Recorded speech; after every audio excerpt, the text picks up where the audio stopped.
Welcome back to my channel. இன்றைக்கி நம்ம சேனலில் நம்ம என்ன பார்க்க போகிறோம் பார்த்தீங்கன்னா, கொல்கட்டை சொல்வாள், உப்பு கொல்கட்டை. அதுதான் நம்ம பண்ண போகிறோம். இது வந்து நீங்கள் ஈவினிங் டைம் ஸ்நாக்ஸாக பண்ணலாம், இல்லைன்னா நைட் டிஃபனாக பண்ணலாம். எப்படி பண்ணலான்னு பார்க்கலாமா? வாங்க வீடியோக்குள்ளே போகலாம். இப்போ நான் வந்து ஒரு டம்ளர் வந்து புழுங்கலரிசி எடுத்துகிட்டு இருக்கேன். இந்த டம்ளரால் ஒரு டம்ளர் உங்களுக்கு வந்து எவ்வளோ தேவையான அளவோ அந்தளவு நீங்கள் எடுத்துக்கோங்க.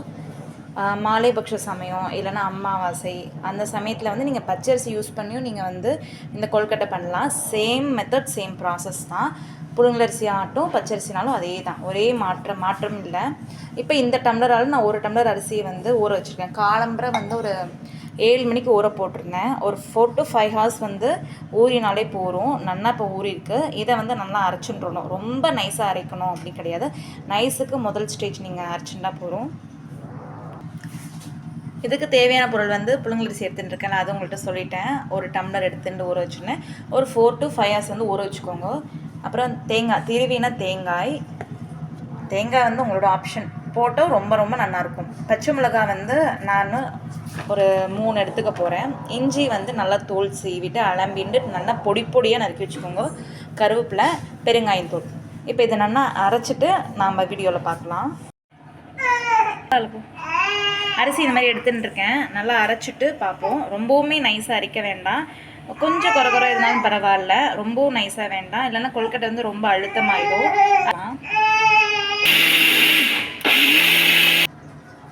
இப்போ நான் அரைச்சி எடுத்துட்டேன்.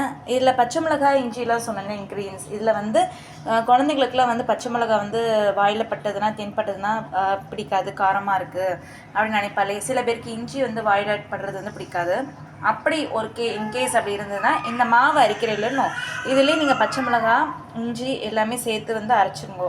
இல்லை சப்போஸ் சில பேருக்கு வந்து பச்சை மிளகாய், இஞ்சி எல்லாமே வந்து தென்பட்டால் ரொம்ப நல்லாயிருக்கும். கொல்கட்டை வந்து செய்கிறோம்ல, கிளறி செஞ்சு அது வேக வைக்கும் போது அந்த பச்சை மிளகாய், இஞ்சியோட வந்து காரம் வந்து எல்லாமே அதில் அடங்கிடும்.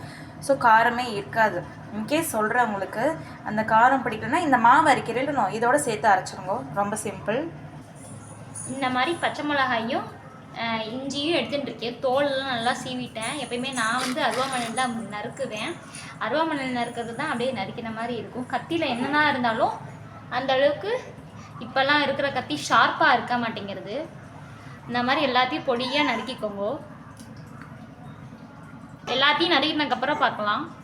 இப்போ நான் இஞ்சி ஃபுல்லாகவே நறுக்கின்ட்டேன். அடுத்து பச்சை மிளகாய் நறுக்கின்னு இருக்கேன் கொஞ்சம் கொஞ்சமாக.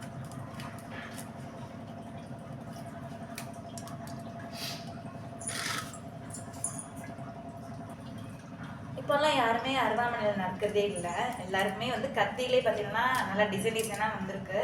அந்த மாதிரி கத்தி தான் எல்லாருமே யூஸ் பண்ணுறான். ஆனால் நம்ம உட்கார்ந்து அருவாமனையில் நறுக்கிறது வந்து ஒரு தனி ஒரு இதுதான். அந்த மாதிரி அருவாமனை இருந்ததுன்னா நறுக்கி பாருங்க நீங்களும்.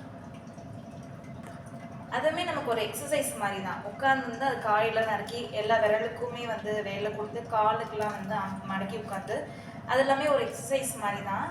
ஆனால் அந்த மாதிரி நம்ம செய்யாததுனால நிறைய நமக்கு இப்போ உடம்பு உபாதைகள்லாம் வருது. ஸோ நான் எப்போவுமே சொல்லலை, டைம் கிடச்சா அந்த மாதிரி செஞ்சு பாருங்க. இப்போ நான் எல்லா இஞ்சி, பச்சை மிளகாய் எல்லாருமே நறுக்கின்ட்டேன். நெக்ஸ்ட்டு வந்து இது எப்படி செய்கிறதுன்னு பார்ப்போம் வாங்க. அடுத்து வந்து இப்போ நான் இந்த மாதிரி பெரிய ஒரு கடாய் எடுத்துகிட்டு இருக்கேன். இப்போ அதை அடுப்பு ஆன் பண்ணிக்கலாம். ஆன் பண்ணிட்டு தேங்காய் எண்ணெய் தான் ஃபுல்லாக செய்யணும். தேங்காய் எண்ணெயில் செஞ்சால் தான் நல்லா வாசனையாக இருக்கும். நான் இந்த மாதிரி தேங்காய் எண்ணெய் விட்டுக்கிறேன். அடுத்து காமிச்ச உடனே கொஞ்சம் நிறையவே தாராளமாகவே விட்டுக்கோங்க. கொஞ்சம் பார்த்தெல்லாம் நான் நிறையா விட்டுருக்கேன். இந்த மாதிரி நீங்களும் அந்த அளவுக்கு விட்டுக்கோங்க. எண்ணெய் நல்லா காஞ்சோடனே அது ஒரு தேங்காய் எண்ணெய் ஸ்மெல் நல்லா இருக்கும். அந்த மனம் வரும். மனம் வந்த உடனே தேவையான அளவு கடுகு போட்டுக்கோங்க. லைட்டாக அப்போ தான் பொரியாக இருக்குது. இன்னும் நல்லா பொரியட்டும். இந்த மாதிரி கடுகு நல்லா பொரியும் போது உளுந்து கொஞ்சம் போட்டுக்கோங்க. நல்லா அதுவும் சரி கொஞ்சம் ப்ரௌன் ஆகட்டும். நம்ம யூடியூப் சேனல் எப்பவுமே சொல்லியிருப்போம், உளுந்து லைட்டாக ப்ரௌன் ஆகும் போதே கடலைப்பருப்பு போட்டுருங்கோன்னு. கடலைப்பருப்பு கொஞ்சம் தாராளமாகவே போட்டுக்கோங்க, அப்போ தான் நல்லா இருக்கும். நான் என்கிட்ட இருந்த அளவு எடுத்து வச்சுருக்கேன். இந்த அளவுக்கு அதை போட்டுட்டேன். இப்போ எல்லாமே சேர்ந்து நல்லா ப்ரௌன் ஆகட்டும்.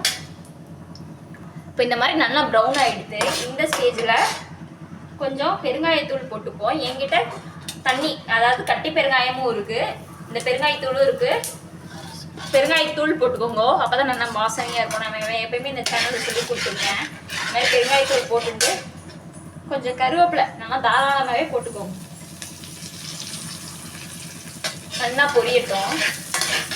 அது கூட சேர்த்து இந்த மாதிரி வரமிளகா இருக்குது பார்த்தீங்களா, இந்த மாதிரி கிள்ளி வச்சுக்கோங்க. ஏன் கிள்ளி வச்சுக்குவேன்னு சொல்கிறேன்னா, இப்போ வந்து இந்த வரமிளகா இருக்குது பார்த்தீங்களா, ஒரே ஒரு வரமிளகா பீஸ், அது வந்து ஒரு கொழுக்கட்டையில் வந்துச்சுன்னா அதோட கடிக்கும் போது அந்த டேஸ்ட்டே சூப்பராக இருக்கும். ஏன்னா வரமிளகாவில் நம்ம வதக்கி விடுறோமா, அந்த காரமே போயிடும். ஸோ அந்த வரமிளகா சூப்பராக இருக்கும். இந்த மாதிரி வதக்கி அதுக்காக தான் பிச்சு வச்சுருக்கேன், முழுசாக போடாமல். நீங்கள் இந்த மாதிரி கண்டிப்பாக செஞ்சு பாருங்க. இதை பார்க்கவே ரொம்ப எம்மியாக இருக்குது. இந்த மாதிரி வரமிளகா இப்படி தான் புளிசாதம் செய்வா எல்லாரும். எனக்கு அந்த மாதிரி நினைப்பு வருது. இப்போ அடுத்து புளிசாதம் ஒன்றா செஞ்சுட்டு உங்களுக்கு vlog போடுறேன். அடுத்து தேங்காய் போட்டு வதக்கணும்னா பாருங்க, இந்த மாதிரி தேங்காய் கொஞ்சம் தூவி விடுங்க. அதுவும் கொஞ்சம் எண்ணெயில் வதங்கட்டும். அதுக்கப்புறம் நான் நறுக்கி வச்சிருக்கேன்ல பச்சை மிளகாய், இஞ்சி, அதையும் போட்டுட்டு நல்லா வதங்கட்டும். கொஞ்சம் ஒரு நிமிஷம் வதங்கினதுக்கப்புறம் அந்த அரைச்சி வச்சிருக்கோம் பார்த்தீங்களா, அதை அப்படியே விட வேண்டியதான். அதான் வேலையே. இதெல்லாம் கடிக்கும் போதே அப்படியே சுவையாக இருக்கும். அதுக்காக தான் இந்த மாதிரி எண்ணெயில் வதக்கிறோம் வச்சுட்டு. இந்த மாதிரி நல்லா வதங்கிடுது. இது இப்போ நம்ம அரைச்சி வச்சுருக்கோம் பார்த்தீங்களா, அதை விடுவோம், மெதுவாக விடுவோம். தனிச்சு ஒரு கலக்கிட்டே விடுங்க. நல்லா கிளறிண்டே இருக்கணும். அதுக்காக தான் சொல்கிறேன். நான் இப்போ எல்லாத்தையும் அலம்பி விட்டுட்டேன் வேஸ்ட் பண்ணாமல். இப்போ இது கொஞ்சம் கெட்டியாக ஆரம்பிச்சிருது, அதனால நாங்கள் நல்லா கிளறிண்டே இருக்கோம் கைவிடாமல். இதில் தேவையான அளவு நான் உப்பு போட்டுட்டேன். உங்கள்கிட்ட அந்த கிளிப்பிங்ஸ் காட்டல. நீங்கள் சமயத்தில் வந்து அரைக்கிறதுல மிக்ஸி ஜாரில் அந்த சமயம் கூட நீங்கள் உப்பு போட்டுக்கலாம். நான் இந்த சமயம் ஆட் பண்ணிட்டேன். நல்லா கட்டி இல்லாதக்கு நல்லா கிளறுங்க. கிளறிட்டு பார்க்கலாம். இது கிளற சமயத்தில் ஒரே ஒரு ஸ்பூன் வந்து சர்க்கரை போட்டுக்கோங்க. கொஞ்சம் சம் டிஃப்ரெண்ட் டேஸ்ட் கொடுக்கும், அதனால தான் சொல்கிறேன்.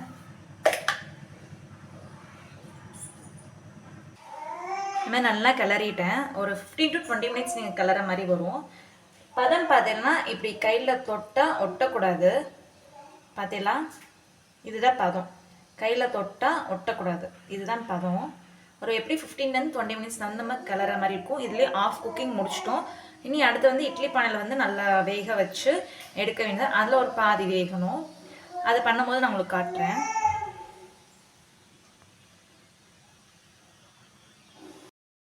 வேணும் இல்லையா, இப்போ கொஞ்சம் ஆறிடுது. நான் கொஞ்சம் நேரம் ஆற விட்டுருந்தேன். ஆறின பிறகு நீங்கள் பிடிச்சி வைங்கோ. ஏன்னா சூடாக இருக்கும்போது நம்மளால் பிடிக்க முடியாது இல்லையா. ஸோ தட்டு போட்டு நல்லா மூடி வச்சுருங்க. ஆறின பிறகு இந்த மாதிரி உருட்டிக்கோங்க. உருட்டி இந்த மாதிரி வச்சிடணும் இட்லி பானையில். இந்த மாதிரி ஒன்றா அந்த மாதிரி உருட்டிக்கலாம், இல்லைன்னா உருண்டை மாதிரி இப்படியும் உருட்டிக்கலாம். அவ சௌகரியங்கள். உருட்டி இந்த மாதிரி வச்சுருங்க. ஒரு 10 நிமிஷம் நல்லா இட்லி பானையில் வேகட்டும். வெந்த பிறகு பார்க்கலாம். இட்லி பானையில் இந்த மாதிரி நான் அடுக்கி வச்சுட்டேன். இது ஒரு 10 நிமிஷம் நம்ம டைம் கொடுப்போம். நல்லா வெந்த பிறகு நம்ம பார்க்கலாம். இப்போ ஏற்கனவே வந்து நம்ம இது வந்து மாவு கிளறினோம்ல, அதில் பாதி வெந்திருக்கு.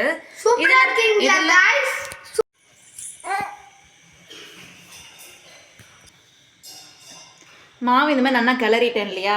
ஆறட்டும். ஆறின பிறகு இந்த மாதிரி உருண்டை பிடிச்சி வச்சுருந்தேன்.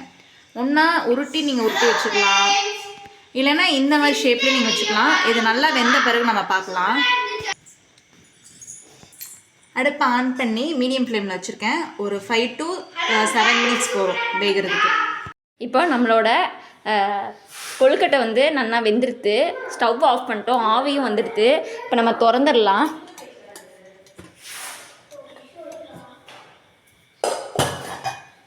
பார்த்தீங்களா எப்படி சூப்பராக ரெடியாக இருக்குது.